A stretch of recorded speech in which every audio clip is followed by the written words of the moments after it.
How's everybody doing this morning? How are you, Abby? I'm doing pretty good. Mondays are kind of hit or miss because it depends on how long your weekend was or how exhausting it was. But I feel like I had a good mix of going out and doing fun things and just rotting on my couch. Yeah. So I'm ready to attack the week. Okay. Mo, this was a sad weekend for you. Yeah, this was a rough weekend, man. I was about to say we should probably just skip me. But I'm hanging in there, man. Yeah. You know, dealing with three close personal deaths this weekend, all in one weekend. Oh, my God. 3 in one weekend. So, I'm not doing so well. Yeah, you're on the struggle bus today. I'm struggling. Totally understand, man. Yeah, man. Cassie's back. How are you, Cass? I'm good. I spent the last few days in New Orleans with my mom and my sister, just bonding and spending some time together. We made some really good memories and had some really tough conversations. And so it was a great trip overall. Cool. Yeah. On Friday night, I went to Tyler, the Creator, with my son, Hayden. And Tyler got up on stage in the middle of the night, 9:30. And stayed there till like 11:30. It was really fun though. I had a great time. I didn't know but 2 songs. Okay. But other than that, it was a really great time. And then it was pretty chill the rest of the weekend. All right, so Kristen is entering the studio now because she has sold her forehead as a billboard this morning for Bert's Big Adventure. And the first sponsor is on what we called last week, that beautiful, pristine forehead. Yes, this temporary tattoo went on way too easy, and my forehead is sponsored by the Poo Dude today. From 6 a.m. until 10 a.m. I will be repping the Poo Dude. And I love how the logo is blue, and you also have your Bert's Big Adventure blue hoodie on. I don't know if that was coincidence or not. It was complete coincidence because well, Tommy's been the one communicating with everybody, collecting their logos. Tommy, he did send the receipt for the $350 that he donated, right? What $350? Did he send the receipt? An April Fool's joke, Kristen. We got no money. It was Venmo for $3.50. He did. Is he on with us and ready to go? I would love for him to. He hasn't seen it, obviously, yet. No. Hey, Cameron. Good morning. How you guys doing? Good, No, man. he's calling from the bathroom because he helped me adhere it to my forehead. Did he? Because he's all around poo. So, dude, the billboard is on the forehead this morning. That's amazing. That's awesome. I can't wait to see it. Oh, you have no idea how amazing it is, friend. That's a lot more words than I thought y'all would get on there. Yeah, me too. And fun fact. So yesterday, Tommy had sent me an email asking for my forehead dimensions. Yeah. And so yesterday. Wait. Let's not just roll over that. Yeah. Tommy called you yesterday for what? No. He emailed me Friday, and it was like, forehead. I need your forehead dimensions. You gotta know how much space you're working Yeah. with. Yeah, sure. Yeah. You got to be thorough. When you put up a billboard, Yeah. you don't want to waste any space. Good call, Tommy. Good call. Oh. Yeah. Yeah. So yesterday morning, first thing I do when I get up is I ask my husband, Bart, I need you to measure my forehead. And he obviously listens to the show, so he knew what this was for. So he measured. We had some discrepancies. He thought it was a little bit smaller. I was going to give it a little bit wider berth. So 2 by 5 is what the forehead is. Okay. Like a postcard. Yeah. Yeah. So 2 inches by 5 inches. And then Jimmy watched us do this whole thing. So then Jimmy wanted me to measure his forehead. So I measured my now 4-year-old son's forehead. And turns out his forehead, the exact same size as mine. Wow. Now, this could have been non-traditional revenue for you also, because if Jimmy was excited about you having the billboard on your forehead, certainly he would like to have it on his forehead as well, and he would just forget about it. Yeah. So that could have been added revenue. So he could have been at preschool today with the poo doo on his forehead, which the kids would have loved because they love saying poo and Of pee and course. poop and all that fun stuff. Cameron, this is amazing $350 value you got here, man. Let me tell you. Oh, of course. Definitely is. A lot cheaper than the billboards I have looked into. But you sent the receipt to Tommy, so we have. We've confirmed everybody's paid across the board. Okay. All right. Good stuff. Except me, I added $150 to this one. Yes, to make it a total of 500. So what exactly is it the Poo Dude does besides, like, are you in Noonan and you pick up people's poo if they just don't want to do it in their backyard? The dog's poo, not the people's poo. Well, yeah, that's a different conversation I hope it's altogether. mostly dog poo. No, yeah, that's what we do. It's just we started the business. I did lawn care for 5 years. Yeah. And I would always step on it. It would get on my clothes. And I was like, I wonder if people would pay for it to be scooped. And it was actually my wife who came home with the business license and said, let's do it. I'm just really curious how much that costs. So, like, let's just say I don't want to pick up my dog's poo, right? What am I paying you for that? We charge you by the month, and if you do a weekly service, that's $75 for the month, and that's me coming out once a week, scooping and removing it. That sounds like So a I don't deal. leave it with you. I'm telling you. Do you charge? Obviously, you charge more if there's more dogs, right? More dogs and more square footage to scoop. Yeah, sure. Got it. So the visual here is Kristen has literally your logo is on her forehead, which says the poo dude. It says we scoop dog poop. Is that on your forehead? It is on your forehead too. And then underneath that is thepoodude.com. And on either side of the logo and the website is two poop emojis. That's amazing. I love that. The whole thing fit. And Cameron, as proof of purchase, I just texted you a picture of Kristen with said tattoo. So if you want to check that out, it's there for your perusal. Yeah, proof of life of your temporary tattoo is officially on my forehead. 2 scoops of poop. That's it. This is my life. That came out really good. Didn't it? And I think we also have to credit the origin of this idea because remember, you walked in here and your forehead was so pristine that I'm like, man, that thing looks so good. And then you suggested the billboard. I can only blame myself for this. Yeah. The only person to blame is me, which is pretty typical. So hey, it's for the kids. And it's Atlanta Face and Body that did it, right? Did the forehead?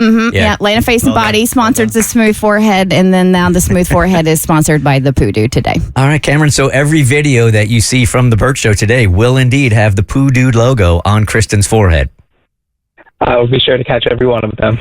I even put a little bit of white makeup underneath to make sure the logo really pops a little because I bit, wanted you to see it. So there's actually some white makeup back there to make her sing. Absolutely I appreciate the best $500 you have ever spent on advertising is right here, right now. I can assure you. Oh, definitely. All right, man. Thank you for the kids for Bert's Big Adventure. We appreciate you. Of course. All right. I have identified some growth in myself that I would like to share today. And it's just good timing that a couple of minutes ago, Abby was talking about how, was it Shannon Sharp? Yeah. Safeguards his relationship. Yeah, Shannon Sharp basically says that he refuses to be alone in any situation with a single woman. And he does that specifically just because he doesn't want it to appear as if anything untoward could happen. So he just safeguards himself by not being alone with women. I mean, that's extreme, and he's a major, major celebrity. So that's just really, really smart. And I think I have been guilty in the past of being too much of a people pleaser, like wanting to be liked by everybody too much. And I have, not at risk, but what's a word I'm looking for? I'm not exactly sure what the word is I'm looking for. It's just that I've allowed drama into my past relationships, even in the smallest of ways when it didn't have to be there. And I'll give you an example of how I know it's different now. So I mean, you're talking about, 30-something years ago. I had a group of friends in Washington, D.C., and me and one of the girls in this group of friends became a little bit more, but not like when we were going out with each other all the time. I think we dabbled here, dabbled there, drank, and maybe hooked up a little bit way back in the day. But it was nothing, no big deal whatsoever. We realized it wasn't going to work or whatever, so we just remained friends. And it would normally just stay there, except Facebook, Instagram, and everything else. We just kind of found each other over the course of the last 12 years and would just, in the most platonic of ways, catch each other up on our lives. I was posting more than she was because I have this job. So she knows the ups and downs of the relationships that I've been in and stuff like that. And she knows that I'm seeing Amanda very, very seriously. But she was coming into Atlanta. And she's like, how do you feel about, she didn't say, how do you feel? She's like, I'm going to be in Atlanta for a convention. Why don't we have lunch? So, and again, we're talking about 30 years ago, and we're literally talking about like no threat whatsoever. I do believe, though, however, in my past relationships, I would have left that door a little bit open and said, this can't hurt. Yeah, I will go to that lunch. This time, and I also probably, if I wasn't going to go to that lunch, would have made 100 excuses on why I didn't want to go, with the last one being, I don't really want to upset the woman that's in my life that I'm having a relationship with. Did you ever think to invite Amanda to the lunch? No. No. Because I knew I wasn't going to go to it. Got it. Yeah. Okay. So I didn't even waffle really back and forth all that much. It was just like, I'm just going to straight up say that I'm not available. That's it. So I said to her, you know what? I'm just not available that week. And I didn't make any other open-ended thing like, hey, maybe next time you're in town, anything like that, which I normally would have done. I would have made excuses, anything, but I'm not going to safeguard my relationship, even though Amanda would have said, go. Yeah. She would have said, no problem at all. Absolutely. Even so, the fact that I didn't even want to open up the door for any kind of tension whatsoever was like big time growth for me, but also that I didn't have to explain myself. And that might be the bigger part of the growth, is that sometimes no just means no. And why do we always feel like we need to give an excuse and make it okay when we really don't? Because you're a people pleaser. Yeah. No is a complete sentence. Like, you don't have to say anything after the no. That is, and you're well within your right. Like, you don't owe anybody anything, really. I mean, there's the people that you are close to, maybe, but everybody else, no. I mean, no is a complete sentence. You can say that and you can move on with life. And I love this because you're proof that you never stop growing, no matter what your age. Yeah, man, that's the truth. I've been struggling with that for years. I don't know why, but I feel like every time I just say no and leave it at that, it just feels rude. Like, it just feels like I have to offer up a reason as to why I'm saying no. But you really don't. No. And most people won't question you on it. It's not like she said, well, how come? Yeah. And if she did, I would have said, you know what? Because I'm in a relationship right now and I don't want to rock the boat, even in the smallest of ways, even though I am 1,000% sure, again, Amanda would have gone, go to lunch. You're overreacting on the whole thing. Not only that, I doubled down and I told her about it. I'm like, just want to let you know, this girl from 30 years ago, I'm still talking to online.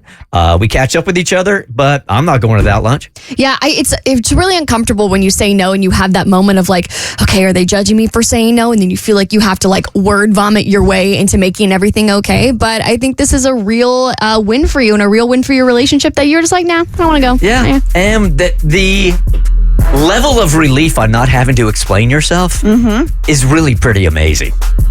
It really is fantastic. The relief. Yeah, it's just like you don't have to explain your actions to anybody. All you got to do is really be true to yourself, and you don't have to describe it to anybody. Look at that. Yeah, Look at that peace. growth. Never You're like stop 7 growing. foot tall over there right now. That's the only time. That's the only time that's happened. I'm a lot like a lot of you guys, I think, that I don't know what a Creighton is, but there I was rooting against them on Saturday night. I'll give any one of you guys $10 if you can tell me where Creighton is. What state is Creighton University in? Isn't it Indiana? Keep going. Delaware. Keep going. Creighton. Yeah. Keep going in what direction? Yeah. Can you give me a compass? It's in the Midwest. I love the Fighting Creightons of They're the Blue Jays. Fighting Creightons. the Blue Jays. They're obviously from that state that's in the Midwest. Yep, that loves the Blue Jays. That loves the Blue Jays. You bet. Yeah, I love. Can you not think of a state? I think that's what's happening. Are you stalling? We only guessed 2 of them, Abby. It's a lot more left. You want to know why I really want to get it right? Yeah, Illinois. I love Creighton of Illinois. No, they're in Nebraska. I had no idea. Nebraska. But there I was, again, a lot like you guys, watching all these basketball games, have no idea about any of the universities, no idea about Creighton. I do know this. This was funny. So I'm watching Creighton play Auburn at my friend Joel's house on Saturday night, and Joel, I know it's going to sound like I'm bragging, used to be the Auburn mascot. What? He was in Aubie, right? Yep. So in the middle of the game, we're watching the game, and he's watching Aubie on the sidelines. And he's like, the NCAA must have said something to Aubie because Aubies don't sit. And Aubie is sitting on the side of the sidelines right now. And we're never not on our feet. Really? Yes. I love that instead of watching the game, Right. he's critiquing the mascot. That's what you noticed. Oh, he was watching. So it's madness. It's the NCAA bracket time right now, and a lot of people think they know exactly what's going on with basketball, even though they didn't watch 1 or 2 games all year. So we found somebody to take on Abby's cat and see who would do better when it came to meow madness. Meow, meow, meow, meow, meow. Meow, meow, meow, meow. And we found the perfect guy, Josh. Tell us about Josh, Kristen. All right, so it was actually Josh's wife, Jessica, that applied for this because she's like, her husband is a notorious sports bettor. I think if I remember correctly, he has 11 brackets that he has filled out. The one against Abby's cat was his 11th. And he will literally bet on anything and everything. And he thinks he is a know-it-all when it comes to the NCAA tournament. All right, so we will see, now that we are into the Sweet 16, which is doing better, your cat or Josh? And we must remind you that there is definitely something on the line here besides just pride and ego and not getting beat by a cat in your bracket. So if Josh ends up beating Abby's cat, then he gets to have a weekend golf trip at Chateau Elan, a 2-night stay plus food and beverage. However, if Abby's cat can beat Josh, then his wife Jessica, who also loves to golf, will get a golf weekend with her girls, and he gets to stay home and watch the kids. So, Josh, just curious, how many hours of basketball did you watch this weekend? Easily 24 hours. That's a lot of games right there. Jessica, do you miss Josh? Just a little bit. Yeah. Now, Josh, are you intense when you're watching the games also? I probably walked 7 miles just pacing back and forth across the room. And do you have a favorite? Did you go attend any one of these schools? So my dad graduated from IU, and we got snubbed. I went to a small state school in New York, so I've always been an Indiana fan, and we were like the last team out. So I was kind of sour when the brackets were released last Sunday. So your bubble was burst. You guys didn't make the big dance. We didn't make the big dance. Okay. Well, let's see how things are going right now. Abby, would you like to give us up to speed here? Yeah, absolutely. So the way my cat decided to choose her teams was I would take 2 little crumpled up pieces of paper with 2 teams on it, and I would just throw them at her. And whichever one she bit or pawed at, I would choose for that bracket. So now, based off of those choices for the Sweet 16, we have 7 teams left in the bracket. And which 7 teams has she advanced to the Sweet 16? Obviously, the University of Florida. We have... They squeaked that one out, though, the other day. Just barely. Against UConn, right? Mm-hmm. Yeah. Michigan State, Maryland, Texas Tech, Purdue, Houston, and of course, my favorite, the Fighting Mormons, BYU, and Duke. That hussy did not choose the Kentucky Wildcats? Listen, it was a tough bracket. She was tired. I was tired. I was chasing her around my apartment. We were both stressed and crying and angry. It was an intense bracket choosing. All right, so you have how many left in the tournament still? 7. 7, okay. How many does Josh have? Do we know? Josh? I have 10. 10. Oh. Okay. I mean, so it's not close. a runaway. It is not over at all. Right. Which teams really messed with you this weekend? Well, for my sport, We lost him. Oh, no, Josh. Oh, no. Hey, Jessica. Hey. Okay, we still got you. He dropped out. How obnoxious has he been this weekend? Be honest. It gets really loud. Jessica, Our cats hide. Oh my God, Jessica, if it makes you feel any better, so we have this rescue Bernese mountain dog, Boone, and he has an unfortunate backstory, so he gets very skittish. Anytime Bart watches basketball, our dog goes upstairs and hides. I swear, because that's how loud Bart yells. So I totally get it. Well, Yes, we have 2 cats. One of them is a rescue, and they both hide. That's fun. well, here's some good news for you, Jessica. I mean, this is still a pretty tight race. And Betty could win at any moment. I will say, despite the fact that I have less teams than Josh still in the bracket, I have 2 left in the Final Four, which is the biggest one. That's so important. as long as University of Florida and Purdue keep it up, I might still edge them out of the game. Okay. Josh, are your Final Four still alive and well? all 4 and all 8 of my Elite 8 are still. Wow. Wow. He's sitting pretty. Okay, he is. Okay. He is. That is not looking good for you, Jess. Might be. Let's enjoy it today. All right, you guys. The Sweet 16 is Thursday and Friday, so the next time we'll check in with you guys, I think, is next Monday. Awesome. That sounds good. Okay, good luck, you guys. No. Thank you. Thank you. Good luck to Abby's cat. Not to Josh. It's closer than I thought it would be already, to be Same. honest with you. But it does prove the point, man. If you know so much about sports and you're diving in all the stats and everything, somebody comes along that doesn't know anything, you're just as good as you can. And right? nobody knows less about basketball than my 5-month-old kitten. All right, Katie. So what's going on now? You got Pops who's kind of coming in your life and leaving in your life, and now you're struggling internally if you should be there for him. No, this is not about me This at all. is not you. No, Okay. no. All right. I talk to my father at least once every 3 months. So, You get it once a quarter, baby. yeah, once a quarter, we do a little check-in. Hey, how you doing? Okay, cool, bye. See you in Q3. Right. No. This is someone I know is facing their own internal dilemma because they grew up with a 2-parent household. Both of their parents were married and stuff like that. And their dad was always active in their life. And they actually favored their father more than their mother, right? They just had that close bond. But somewhere along the way, after like they graduated high school, the distance started to happen when their parents got divorced. And they slowly became estranged from their father, and they haven't spoken to their father in over 10 years. Oh, wow. And so right now, the problem is that in 10 years, they're just like, it is what it is. I lost that parent. I've moved on with my life, continued to just go on. Was there anything major that happened to cause a fallout, or? No, just the evil stepmom coming into life. That'll do it. That hurts, man. So he picks the new woman over his daughter. over a child. Okay. So I think that's where it caused the estrangement. However, within I think it was a couple of weeks ago, their father reached out through social media. Now, mind you, they haven't spoken, no contact, the phone, none of that. Didn't even follow each other on social media at all. And the father reaches out saying, hey, I'm in a really tough spot. I just recently had a medical emergency and I'm stranded in another city. Can you help me? Mm-hmm. And so for my friend, it's like, I want to because I love my father. I care about my father, but we haven't spoken in 10 years and you're reaching out to me for help. Why haven't you reached out to anyone else in your life? Why is it me?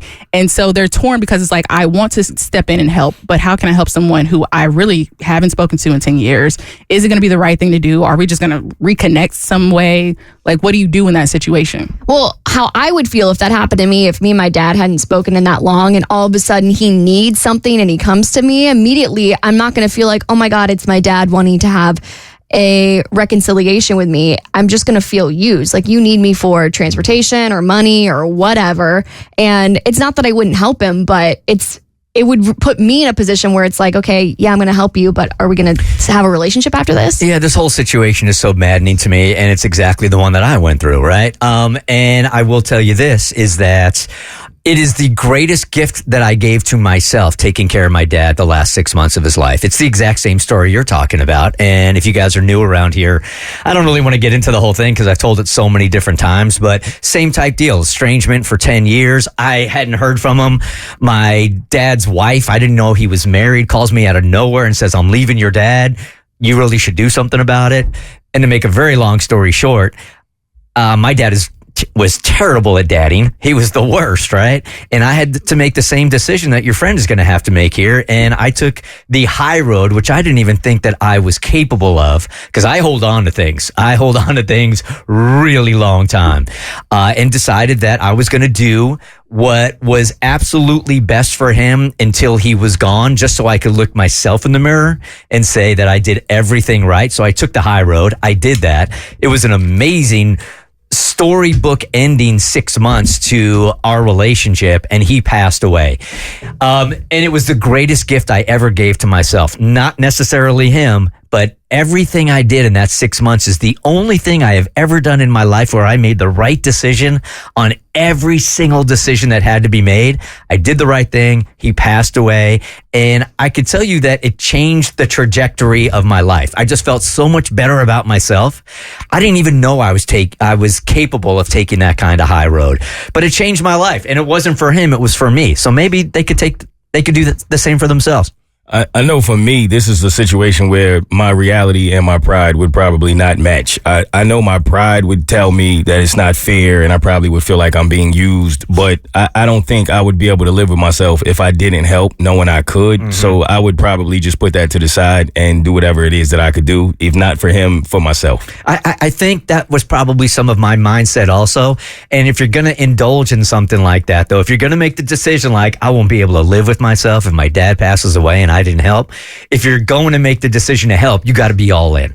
There's no dabbling in it. Yeah, I would treat him like I treat my toddler. So when Jimmy does something, like if he misbehaves in any way, shape, or form, and he wants something after that, he has to apologize for what he did, what he said, etc., before he can get what he wants. So I would be like, that's how I'm like, well, okay, you need this. Is there anything you'd like to apologize for? Mm-hmm. And I would literally just treat him like I do my toddler. And it has to be a sincere apology. Jimmy's got to look me in the eyes. He can't just say sorry, because I ask him, I go, what are you sorry for? And he actually has to say what he's sorry for, because you have to know why you're apologizing. Mm-hmm. And if you can't do that, then I can't help you. I didn't have those conditions. It was unconditional because, again, I wasn't doing it for him. So I didn't really need the apology. This was maybe it was a very selfish act.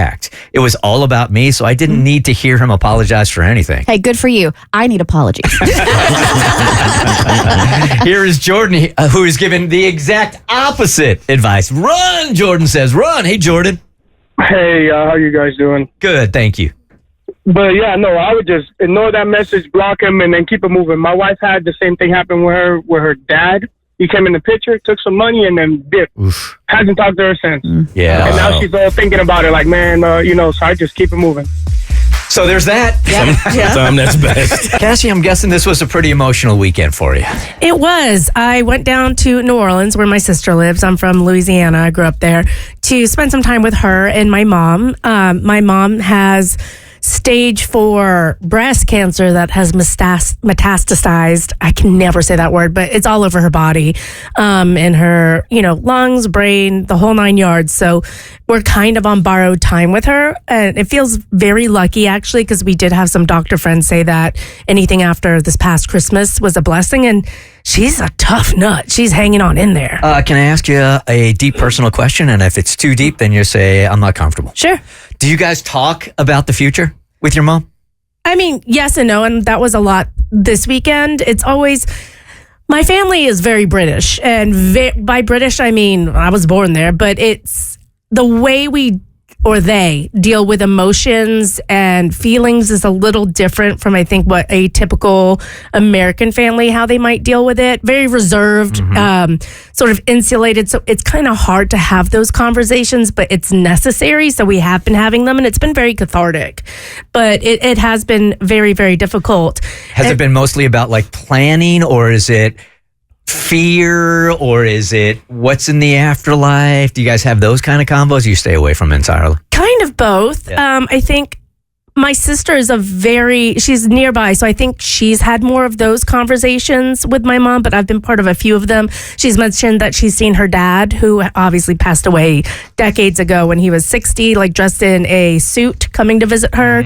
And so we took that as a very good sign. I think she, I don't want to speak on her behalf, but I think anyone going through this would be very apprehensive about what's next. And I told her, I call it leveling up, because she did tell her, she's like, I don't want to leave you girls this weekend. And I was like, you know what? I don't want you to leave either, but you're leveling up. And I truly believe that when you get to the other side, you're going to sit there and be like, why was I sad? Like, it's okay. And you're going to be able to see our lives unfold. And then one day we'll see you again when we level up. And I feel like calling it leveling up, in my mind, it's kind of like trying to make death a positive thing in a way.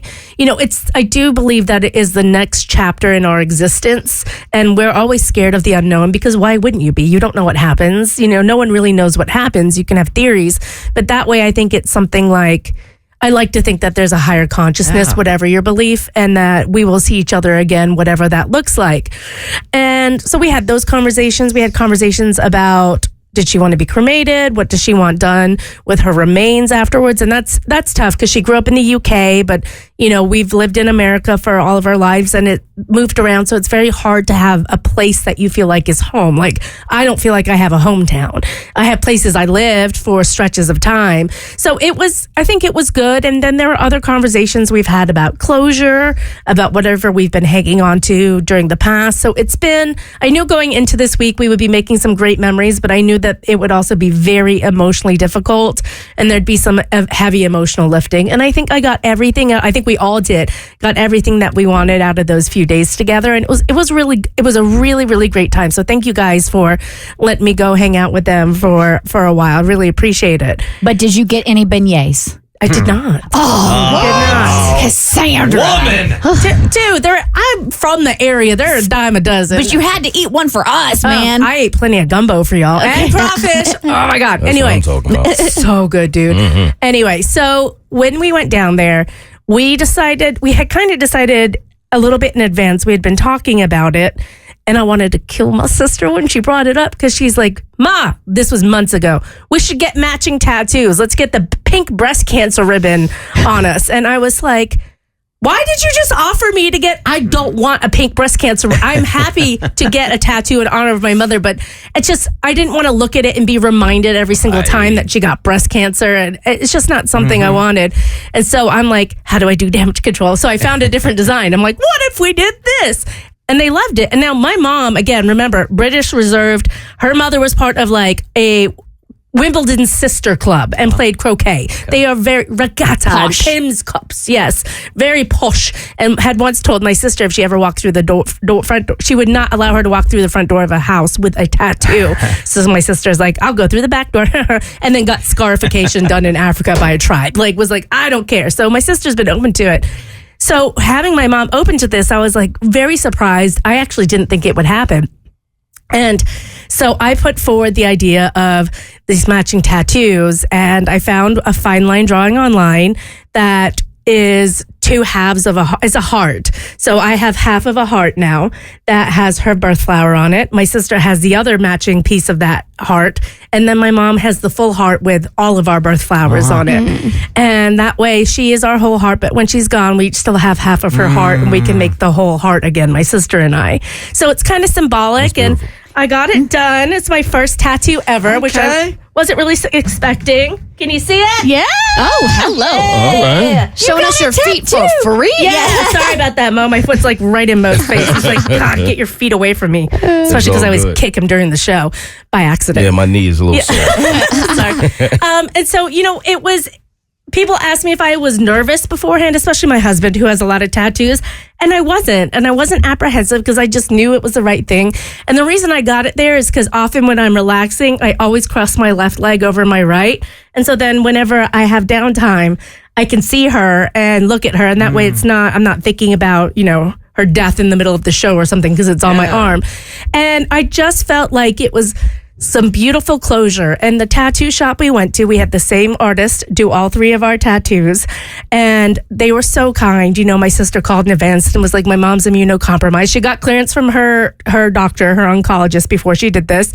And they're like, I'm so sorry. Would you mind wearing masks? We walked in, the entire shop was masked up. Oh my God. And it was just not even putting on masks as we walked in. We're already masked up before the appointment.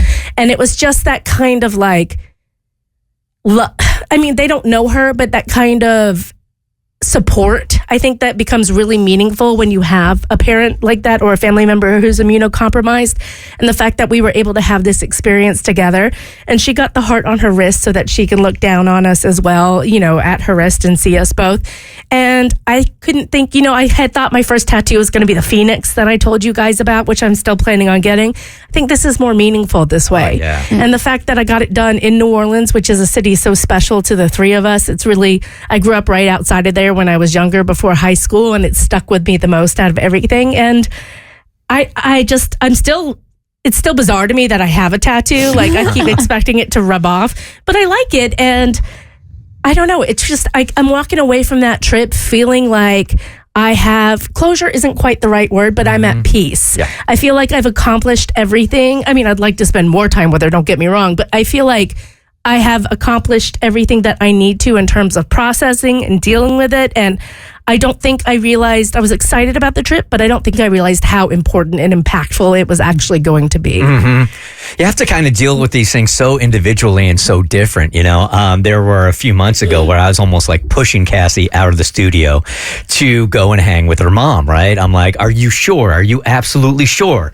I don't want you to look back at any of this time and have any kind of regret, right? Kristen handled her dad's situation very, very differently and gave her piece, where you were by his side for a long time, did the show from down in Orlando also, and you chose not to go that route because that was not going to give you peace, and this did. And I just want to compliment you for being true to yourself. Thank you. I think it's very tough to navigate. I'm also lucky that my sister is very close to them, so she visits a lot.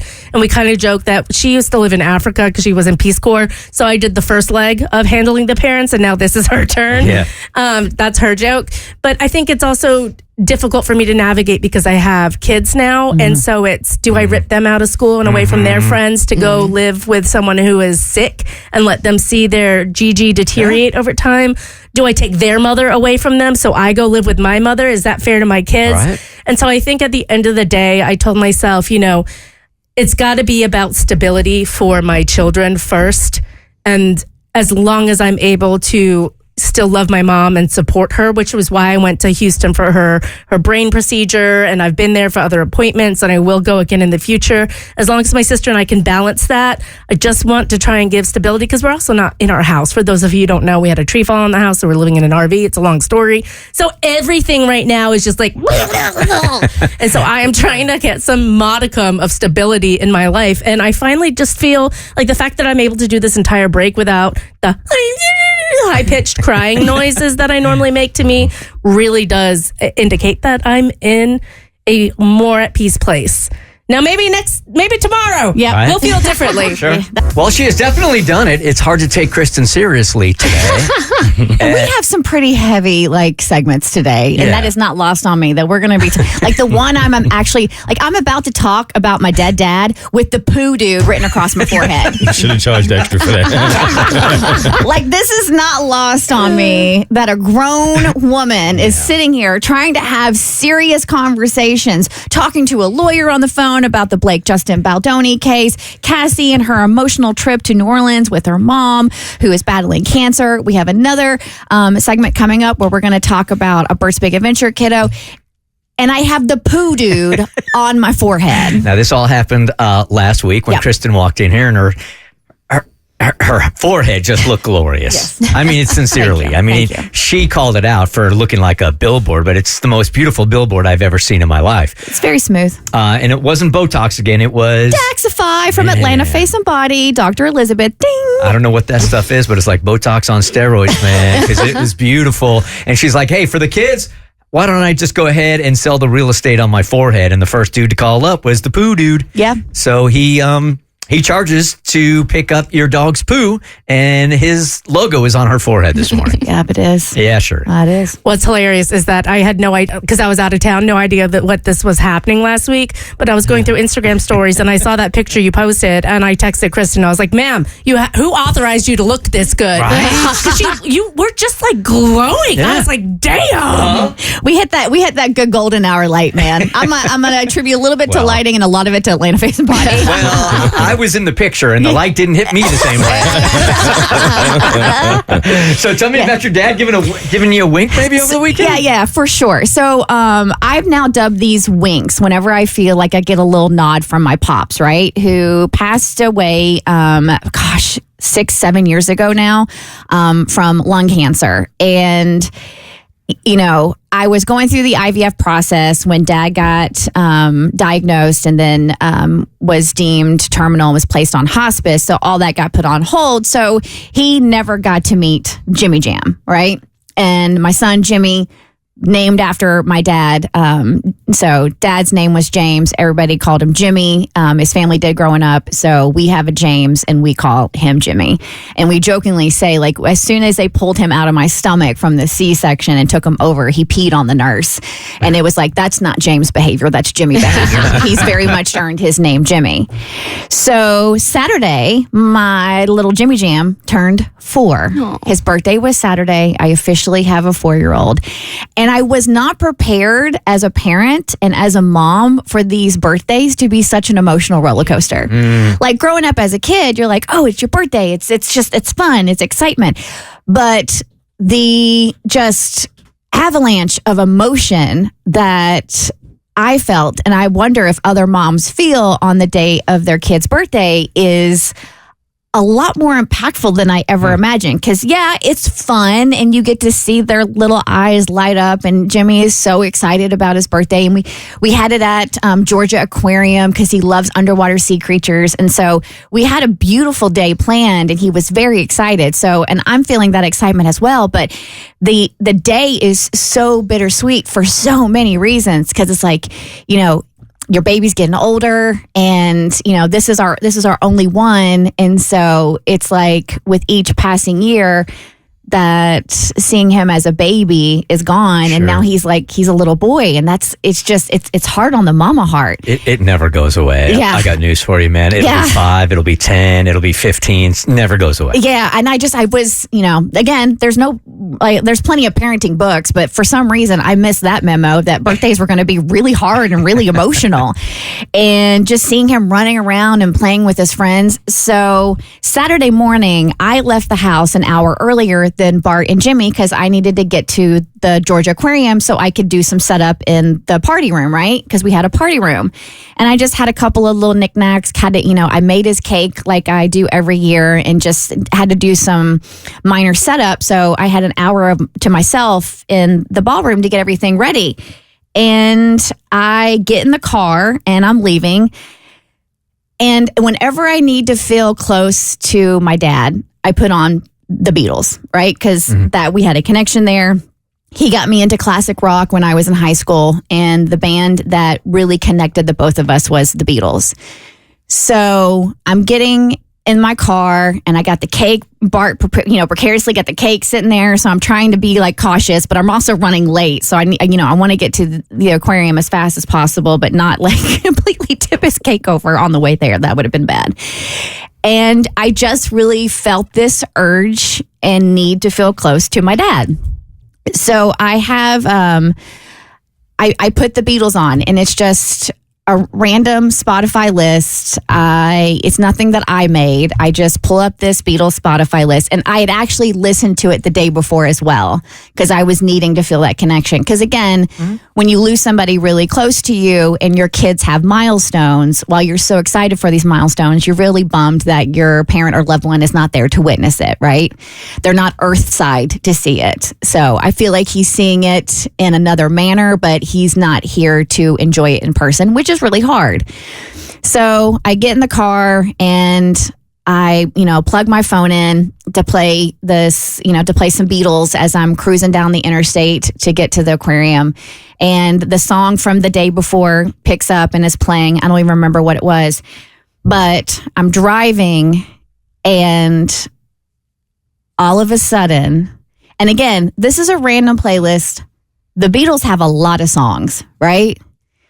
And of all the songs to play, and this was literally right after that last one that I had played, the other day, I'm sitting there and I'm about to turn onto 400 and get onto the interstate.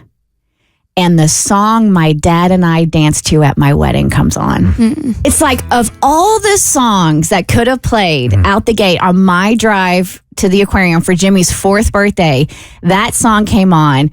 And when I tell you, I was a friggin' We're going to pull over, Jimmy. You're going to be late to your own party. No, it's just me in the car because I'm driving by myself and I felt that need. And so Bart's going to be bringing Jimmy later and I'm the one going to decorate. And I'm sitting there. I'm on freaking 75, 85 going like 70 miles an hour. The Beatles are playing and I'm just like, I wish he was here.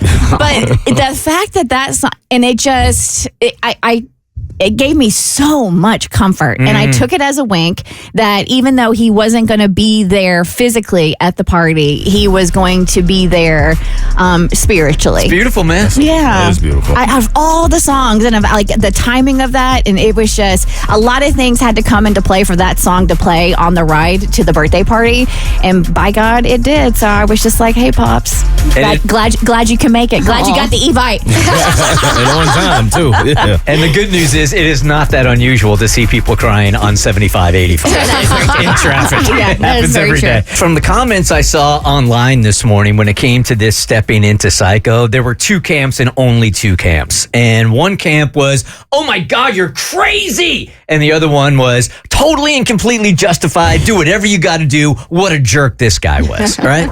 Hey, Catherine, good morning. Good morning. All right, so for those that didn't hear it on Friday, and I had to split early on Friday also, explain why you were so fired up and just going to be so petty over the weekend. Oh, because I found out my boyfriend had cheated. He left his Apple Watch on the counter, and it was going off, and rah, rah, rah, rah. So I picked it up, and I found all these texts from this girl, and the girl that he was always like, she's just a friend. Well, so I kicked him out, and I was going to sell all his stuff and take pictures or screenshots of all the messages and send them to his mom, and I was just going to blow his life up. You wasn't playing. No, not at all. Wow. Yeah. Okay. Whoa. And then on top of that, too, you all had a vacation that he had paid for that you guys were going to go, and you decided that you were still going to take it, but you were just going to bring somebody else. That one I felt like was the most justified. Yeah. I thought so too. Beautiful, beautiful trip planned. Yeah, he got a nice bonus and he spent it on this great trip. And I was like, I had all the passwords on the computer and I had all the I have our passports. And I was like, I'm going to take somebody else. I'm going to take his worst enemy. All right, so this to me is like the greatest example of FAFO right here. Yeah. I mean, Yeah. he kind of brought this on himself, right? For sure. Okay. Yeah. So you were ready to pull the plug on this whole thing. All right. So Dude, it was so funny because when we were talking to her on Friday, she was telling us some of the stuff that she was going to sell on Facebook Marketplace for like bargain basement pricing, like his gaming console, and he had like a signed jersey, and so many dudes called up being like, "What's it listed on?" I want a piece of that. It was crazy. justified FAFO, man. Yep, All right. we did it. So how much did you get for all the stuff? Well, I forgave him. I know. I don't even know how it happened. Like one minute I was ready to like burn his life to the ground and sell all his stuff. And the next time I was listening to him just pour his heart out, he like apologized. He said he made the biggest mistake of his life. And I should have been so disgusted, but I actually felt bad for him. Hold on a second. I caved. Hold on. I feel like I'm at a disadvantage here because I wasn't here on Friday, but everything I heard online was like, you were so passionate and so mad about it. So for you to come back in on Monday and say, I just forgave him, sounds strange to me. It's a 180. Catherine, be honest with me for a second. Lady to lady. Yeah, Did you hook up with your ex? I did. I knew it. Wait, what? She got, I can't say it on the radio, but she got blankmatized. Yeah. Was that? I did. What? So She got I'm lost. blankmatized. the boyfriend that cheated on her came back, and he was so convincing, and you have that one last hoorah before you two part ways, but then it's so good that you forgive him. She got her guts rearranged and her mind. Oh my God. And her logic was rearranged. No, we got it, Abby. We got it. I think I described it enough. I think when Kristen was done, we asked. I just want to make sure I'm being crystal clear. Got it. Okay. Got it. All right. She got blankmatized into being a dummy. Yep. Okay. So I it was know, like, I'm so stupid. so. No, like instead of basking in like the glory of my perfectly executed revenge, I'm sitting here wondering if I just made the dumbest decision ever. I don't know what to do now. I feel terrible. I feel stupid. Like, don't answer it. I know it was dumb. And what do I do? Well, You've already done it. yeah, you've already done A little it. too late. Step one is maybe an STD test, considering he was cheating on you. Yeah, I mean, Damn. so here's the thing. and we've said this a million times on the show, he has shown you what he is.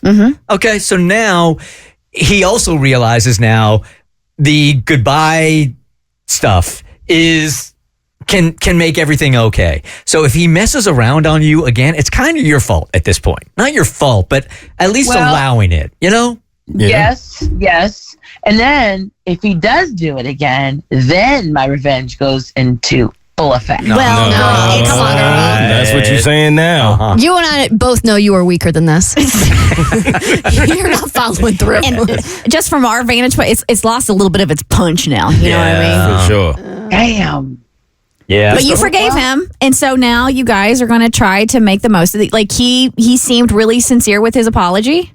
Yeah, he was heartbroken. He cried. I'm so sorry. And he cried. That's the oldest trick in the book. You come back, you give the tears, you say, I'm so sorry, I'll never do it again. You get your opportunity to make you feel good, and then you run it back as many times as you can before you finally let him know that you're not going for it anymore. He cried and you still hooked up with him? Here is Mary, who wants to be on The Voice Disguiser. Hey, Mary. I had a couple cocktails. I bet. A lot. Hey, Mary, what's up?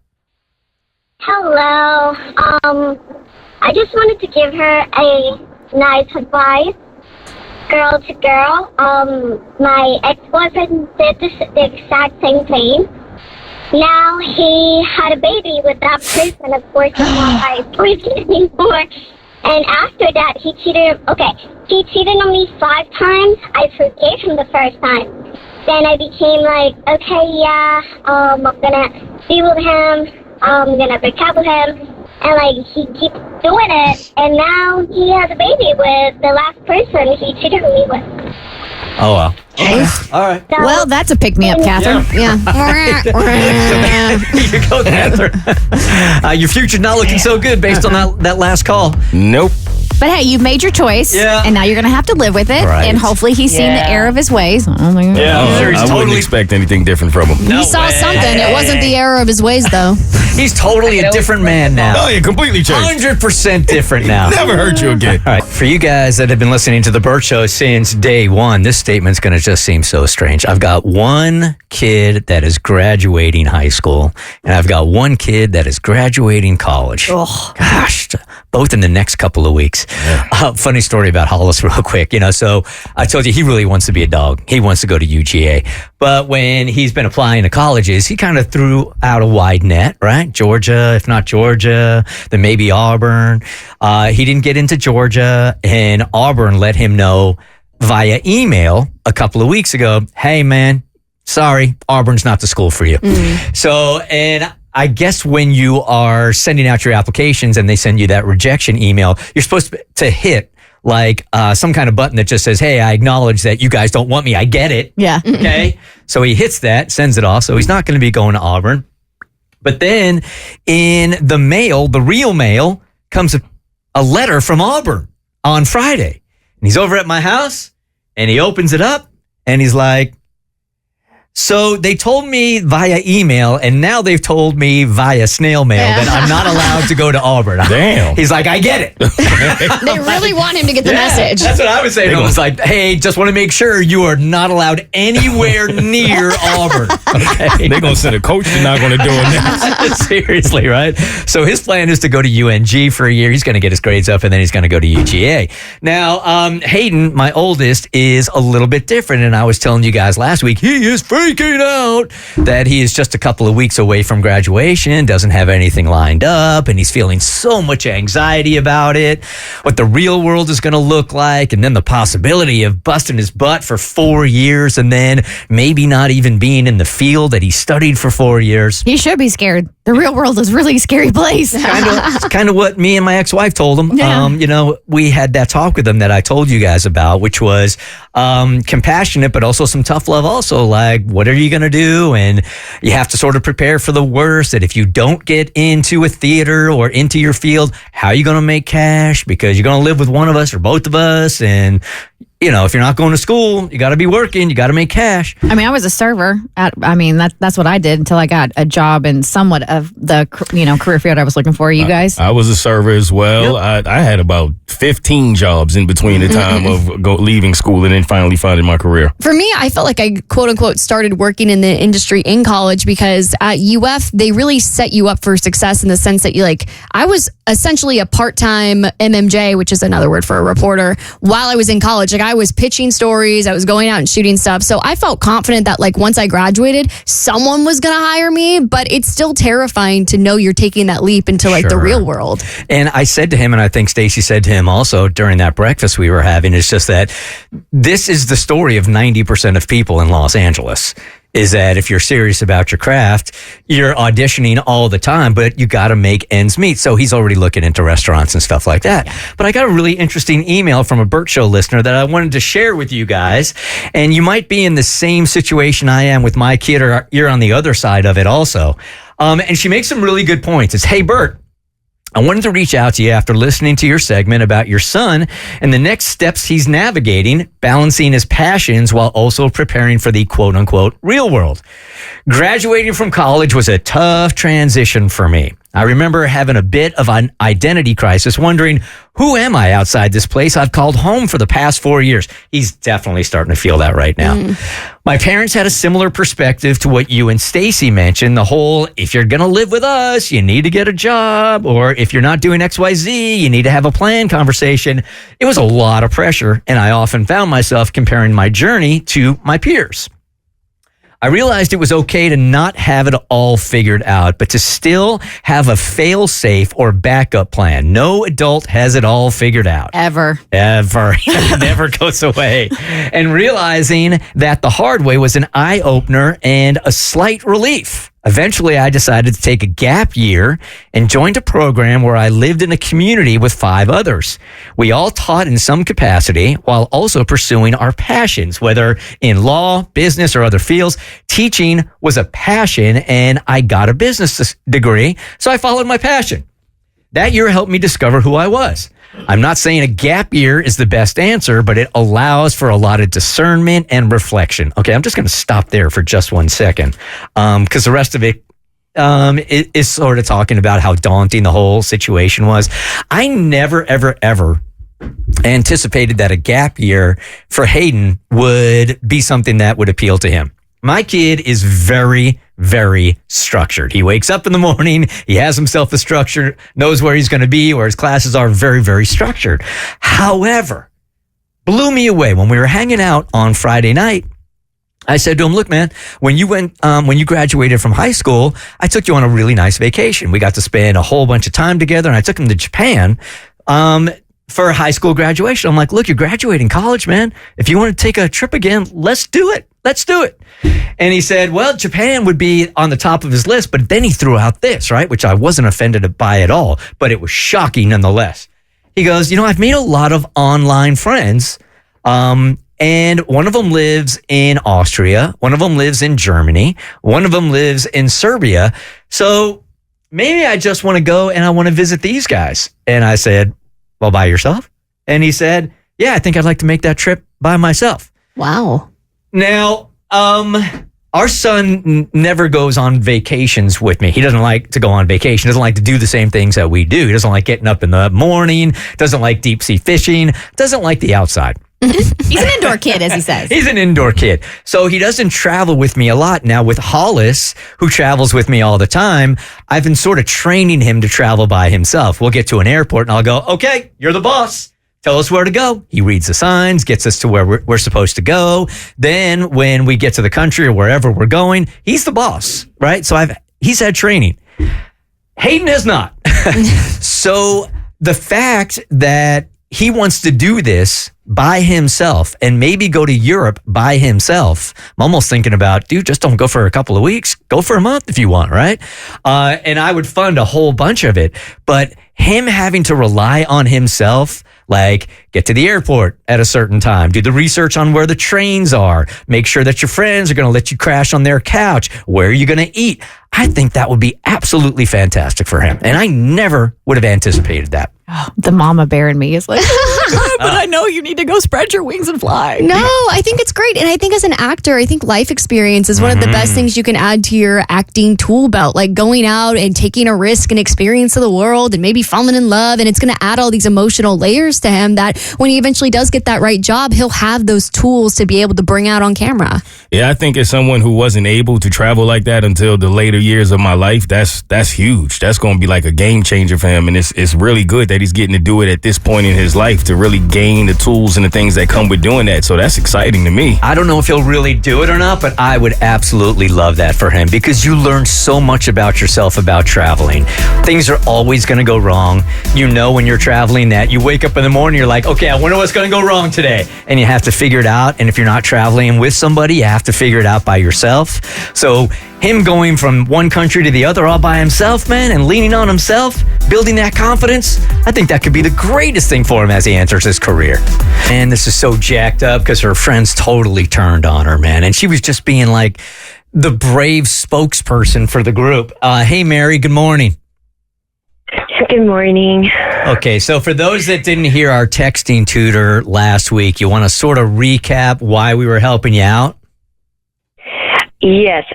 Well, I had a spring break trip planned, and one of the three, it's supposed to be 4 total. One of our friends decided to bring her boyfriend, who she's only been dating for a couple of months, and it was supposed to be a girls' trip. And I was just texting her to let her know that we didn't want her boyfriend to go, or we asked if maybe her boyfriend wouldn't go so we could just keep it with the original plan. Yeah, I think Abby said in order not to be like totally mean girl about this, you were like, give her the option to leave old dude at home. And then if she like really doubles down on it, then we can be like, yeah, no, he's not invited. You can't do that. That's very uncool of you. Which we did, and she did not take it well. She did not take it well. I think, in fact, we left it with, she said that you should all get STDs, which is quite the way to go out. I think this is an important question here also going into exactly what happened this weekend. Why were you the person to text her and not anybody else in the group? Well, I've known her longer, so they just figured we had kind of a closer, I mean, we're all super close, but they just figured, well, maybe it was better coming from me because we had more history. She was the sacrificial lamb, Bert. Yeah. But yes. And I'm sorry. Yeah, y'all felt the same way, though. Oh, we all definitely did not want her boyfriend going. And it's such a new relationship. We didn't even think it was necessary for her to bring him, but she's obsessed with him. So, but after our texting the other day, everything's just gone sideways. All right. Well, take it from here. Well, I thought that after, she wished that we all got STDs, that was just the dramatic end of it. And maybe some time would go by and everything would just be fine. But she immediately reached out to the other 2 girls that are going on the trip, and she played the victim so hard. She told them she felt blindsided and that she couldn't believe that we would do this to her. And she pulled that classic, I thought we were all best friends, but I guess I was wrong, guilt trip. And so she told them that she was so excited and she planned all her outfits already, and that this whole thing was so mean girls of us. Okay. And it worked because my 2 friends caved, and they came to me later and they admitted that they felt bad, that we should have handled it better, and they didn't want to hurt her feelings. So they told her she could come. And because this just keeps getting worse, her boyfriend is also coming. So all of that was for naught. That was a whole waste of time. Yeah, a waste of time. And now it's tense because, I mean... Well, yeah, it's going to be awkward after that incredibly awkward text conversation. Did she tell her boyfriend too? Is he in the know of what you attempted to do on behalf of the group? I'm not sure. I'm sure. There is no way. She definitely told. Once my friends get boyfriends, I know that pretty much any secret I tell them, they are also spilling to the boyfriend. 1,000%. it's so awkward and icky. I think you're totally and completely screwed. To a point where you shouldn't probably even go on this trip. No. I wouldn't go. It's going to be a mess. Here's the thing, because now if you back out, now it's an even bigger thing. Now you're just making the drama even worse. I feel like this is a storm that we just got to bluster through, and it's going to suck. This trip is not going to be the fun girly pop trip that you wanted it to be, but I think it is necessary because here's the thing. All cards are going to come out on the table. You guys are going to be drinking, having a good time. It's going to be tense. It's going to be a pressure cooker, but it's going to be a make or break moment for your friendship in the sense that it's all getting out there. Break already happened. Well, we're kind of mending. Yeah. We're putting it back together. Okay, don't do that hand gesture again. I'm not. All right, Mary, you got to be a buffalo. You have to be a buffalo. Instead of running away from the storm, you have to sit there and let the storm pass. Otherwise, the storm is eventually going to catch up with you, and it's just going to be worse in the end. So I think you go, and I think you hold your ground. You are entitled to be on that trip just like everybody else. And I know you have to weigh, is it worth it? Because we get to a certain age, like as far as toxicity, drama, et cetera, like what do I want to expose myself to? What do I want to endure? Is it worth it? Like you have that moment where you're like, is it worth it? But in this instance, I think it is. Don't be a buffalo, be a whale and migrate out of there. Yeah, y'all are better than me, man. You wouldn't go? No, not at all. What? I would feel betrayed by my friends. Like that part alone would make me just feel like, I think I'm gonna sit this one out. And then you're gonna get all of the negative and the awkward energy because it's gonna feel like it's your fault that this is all happening, even though you were trying to do the right thing for everybody. That would be more than enough reason for me to sit it out. The sucky part about relationships is in this moment, you have to decide, do you want to be right or do you want your friend group to stick together? Because if you want to be right, just don't go on the trip and then you get to take your pride all day long. But if you want your friendship to have a chance at surviving, you got to go and buffalo your way through this. Otherwise, you're going to become like a delicious bison burger. I'm with Mo. I would back out, man. It's going to be too awkward, man. I think this friendship has already taken a hit. Yep. And your friendship with your other friends also for selling you out. They betrayed you. Terrible. Completely. Terrible. I couldn't do it. So what's your gut telling you to go or not? No, I'm wavering back and forth. 1 minute it's one feeling, the next minute I don't want to miss out because of her manipulative behavior, but then it's going to be weird and resentful tension, hanging over us. And it's not even going to be the girls' trip that we planned. So it's already, the tone is different. I want to be a buffalo, but my gut wants me to be a buffalo, but I don't know if I'm just going to be miserable. Even my mom says go. My sister says don't go. My coworker says, don't go. But my brother's like, no, F that, go. And I have to make a decision soon though. But I do like the idea of being a buffalo. I just don't know if I can, I feel really disrespected. So, I don't know. I'll think about if I can just suck it up and go. Hang tight here. Hey, Baron, good morning. You're on the Bert Show. You are going to go extra petty, eh? Oh, yeah. No, you should just go and plan like a bunch of like girly stuff, like pedicures, manicures, like go to a girl strip club where there's dudes just like swinging their thing everywhere. Yeah. They're helicoptering. Swanging that thing. Here's the problem though, is that one would backfire, I think, because then the couple won't show. He's not going to go to all that stuff. Absolutely not. Which I think is probably best case scenario, that she gets to hang out with her friends without this one. It's going to be so tense. You're going to be one miserable little buffalo, Mary. That's all I know. You can't even enjoy the trip if you got to be that petty the whole time. Man, we lost a good one last week for Bert's Big Adventure family. We lost Landon last week. Heartbreaking. What a great, great kid. His mom wrote this on Facebook, and it's public, so I feel like I can read it. My precious boy took his last breath Wednesday night at 9:05. I'm at a loss for words right now, as this still doesn't feel real. While I know he's no longer in any pain, it doesn't make not being able to hold him any easier. He was such an amazing and special boy, and he deserved to share that with the world for years to come. Please pray for my family during this difficult time. Pray for his younger siblings who couldn't understand why they weren't able to go tell their big brother good morning and give him a hug like they have every morning. Pray hard for his 6-year-old sister who spent most of the day crying in his room asking heaven if she could have him back because she missed him so much. Pray for us all as we try to navigate each second of the days ahead. This is a new level of pain and loss for each of us that offers no roadmap or manual. I honestly don't know how to do this. I don't know how to move forward with such a huge piece of my heart gone forever. This hurts. This hurts so much. Landon, we love you and we miss you forever and always, my precious boy. This is probably one of the hardest things I've ever had to do, to be honest with y'all.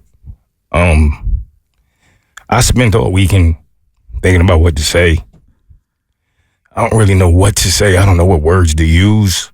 Landon and I had a different kind of bond, and it was instant. I was thinking all weekend about, beyond the obvious, why this feels so painful to me. And I think it's because in my life, I've learned through therapy that for a lot of different reasons, it's been very difficult for me to have genuine and authentic connections with people. And I realize how important that is. And for whatever reason, my experiences, it's just always been a difficult thing for me. And for some reason, as God wanted it, Landon and I had that. And it was instant. He became family to me. As soon as we met, it was everything about him. His spirit, his smile, his laugh, the way he handled everything, all of the pain that he was in so bravely. And I've never felt anything like that with anyone, let alone a child. And I've experienced a lot of loss in my life. I went to bury my uncle this weekend. Before the funeral, I got news that a childhood friend of mine was murdered. And then leaving the funeral, I got the news that Landon went home. And as much as I have felt pain in life, when you love a child as much as I love Landon, and you have to watch them transition like this, it's different. It's very different. It's not fair. Life feels very unfair right now. And I'm struggling, man. I'm in a dark place. I know it'll pass, but I'm finding it difficult to see joy in much of anything right now. I'm finding it difficult to laugh. I'm finding it just difficult to even think of anything other than him. And people have been asking me all weekend to speak about him and to just remember the moments we had from going to speak for him at his graduation. And I do. And those moments make me feel blessed and honored. And I'm happy that I got to share those experiences with him. But it's painful. It's very painful. And he changed me in a lot of different ways, and in ways that I will always remember. He's given me a different perspective of life, of people. He's made me grateful for my own life and for things that I have more than I ever were before. And I'm gonna miss him. I keep hearing his laugh. I keep seeing his smile. And I'll hold on to the moments that we got to share and how happy he was in those moments and how much he would light up whenever he would see me or whenever we would speak. And it just felt like in those moments, that little bit of time, everything was all right. And he wasn't worth it, but whatever we were focused on in that moment. And I feel for his mom and his family. I'm praying for them. I'm sure every second of every day right now feels like a mountain. I don't know how parents do it.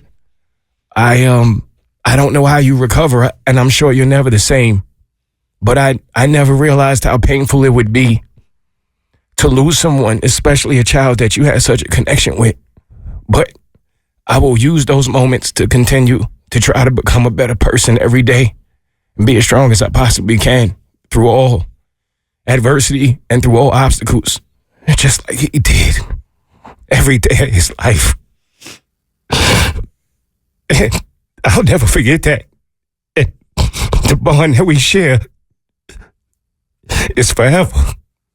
It's never going anywhere. And I will always remember every moment we ever shared. And I just thank you, Landon. I thank you for being so strong. I thank you for being so brave. And I thank you for changing my life. And I wish we had more time. And as unfair as it all is, I know that you had a purpose. And you served it, little bro. You served it. That's all I got. When you do a trip like this, you want to try to connect and feel the same for every kid that's on that trip. And 100%, it's not possible. There are just some kids that you're more drawn to individually and more connected to. And for Mo, that was Landon. For me, it was Alyssa and Karma. And it just doesn't get any easier. I wish I could say somehow, some way, it just gets any easier. It shouldn't. It doesn't. It just doesn't. And we all saw it. It was instantaneous. Oh my goodness, yeah, between that you kid and would Landon. light up when he saw you, man, and vice versa. What beautiful moments too, though. At some point or another, we have to stand back and go, this is, at the worst case scenario, this is what the trip is for creating memories for the family and creating connections, not only for the family, but also them bringing you into their family. We always say that it's us bringing them into our family. Man. The deepest connections here are just the other way around. And you were brought into their family, and it hurts. And I felt that. And that's exactly why it hurts as much as it does. But, I just try to hold on to the fact that at least he's not in pain anymore. And if nothing else, I just try to remember that. And the moments we have shared, like I said, I'm very, very honored, and I'm blessed to have shared them with him. And we had something special, and we always will. Kristen, you have completed day 1 of your forehead billboard. Yes. Jeez. You're going to see the videos this week from the Bert Show. I feel like I have the tightest Fiore strip known to man across my forehead. And so I'm actually now getting slightly concerned that once I do this for 5 days straight, we may have just scarred and marred my beautiful, beautiful forehead. No, you're just going to lose all movement in your forehead, period. Yeah. So yeah, I last week Bert was commenting on how glorious my forehead is. It's your whole face, really. I mean, we could have sold more real estate. You even posted a picture this weekend with you and Jimmy. I think it was on his birthday. And I don't know if you had makeup on or not. But I didn't. You didn't? No, there was no makeup on. You look great. Thanks. Damn. Let's do your cheeks What next. has happened? It's not too late. We could have done like 2 poop emojis on each cheek. Well, it's funny you say that, Abby. So tomorrow we have a new sponsor because every day, and this is all for the kids for Bert's Big Adventure. So today we snagged $500. Tomorrow we're going to get $750 for from our sponsor. But the logo, so I had to measure my forehead to give Tommy the forehead measurements so he could print out the logos on the temporary tattoos that we have adhered to my forehead. So it's 2 inches high, 5 inches wide. But the one for tomorrow is a little more like robust. Yes, because the tree is so big, so we can't fit the phone number on my forehead like we were able to do today for the poo dude or like the website, whatever's on there. So I have eye black that I'm going to put underneath my eyes, and I'm going to write the phone number underneath my eyes, and then the logo will be on my forehead. And before you laugh at her, this is for Bert's Big Adventure. All this money is going to Bert's Big Adventure. Yes. So we thank you. Yes. You ain't putting poo on your face for nothing. No, thank you. I don't put crap on my face for no dollar bills. Like show me the money, and then you can have my forehead. Day 1 over. I can't wait to pull this thing off. Mikey, you're starting to realize you might have a gambling problem. Yeah, I got a lot of problems, but gambling might be one of them. Do you have enough money to have a gambling problem? No. That's part of the problem. Yeah. So something about me is that I'm addicted to everything. I get just addicted to stuff. Like I've been addicted to digging holes before. I've been addicted to driving. I get addicted to hot fries. So what I've recently done is I started following this Instagram account called Claw Crazy. Claw Crazy? Yeah. Basically, it's this guy that goes around and he finds fun claw machines. Oh, the claw machines. He plays them, and he just drops so much money into these things. There's a way to rig those. Have you seen that? Like, it's a certain button sequence that you're supposed to hit, and when you hit it correctly, you get one every single time. It like resets the system Yes. and automatically tests it out, and we'll grab a toy. TikTok's where it's at, man. I don't believe it. It's true. It's true. I'm gonna have to find that. Yeah. Well, this guy doesn't know the trick, so he's just dumping money into these machines. Turns out, though, he has his own website and a warehouse full of claw machines. And basically, you go onto the website, you buy some tokens, and then you can play a real claw machine from the comfort of your computer. You see? What? Does that make sense? No, explain it again. Okay, so this guy has a warehouse full of claw machines. Yep. Each claw machine has like a live camera going on it. Ah, and okay. then you can use your keys. You pay for it, and then you use your computer keys to move the crane and then drop it. Okay. And just like as a kid, I shed so many tears at a claw machine. There's pictures of me and Johnny's Pizza just crying in front of the claw machine. Yeah, so I've started playing the online claw machines. That's your gambling addiction? Yeah. I thought we were going to be talking about like blackjack and all the other things. Yeah. God, and they're making it so easy because you don't even have to leave your house. I know, and I'm probably $15 down now, and Oh, a whole 15 buckaroos. Well, for him. That's all he's got in the bank. every day I get stingier with my money. I don't buy like no ads on a game. I don't purchase apps. I don't buy anything if I don't have to, but I'm playing the claw machine like nobody's business. And how many prizes have you got? I got 3 rubber ducks, 1 paper plane, and some kind of ticket. I don't really know what it does. My question is, what's the appeal as a 23-year-old man? You know, I understand like normal gambling, the appeal is like you might get more money. There's a lot on the line. But like for you in the claw machine, like what are you really fighting for? I guess rubber ducks. If I got a bunch of money, I'd probably buy some rubber ducks. So it's kind of separating the middleman. And then and it's a claw machine. It's fun to take your chances, try to win your prize. But it can be frustrating. So you have to enter an amount tokens, right? Yeah. And then he's supposed to send you the prizes once. Yeah, that's something I'm slightly concerned about. Is I might not get my You should be. I'm slightly concerned about it also for you. Yeah. They haven't arrived in the mail yet? No, I don't. Yeah, I'm hoping that they show up because You got worse They than got one up. yeah, he's gonna get kneecapped. Where are they getting shipped from? I don't know. You don't even know where the warehouse is. I don't know. You just click send me my ducks and then it sends it. The Bert Show.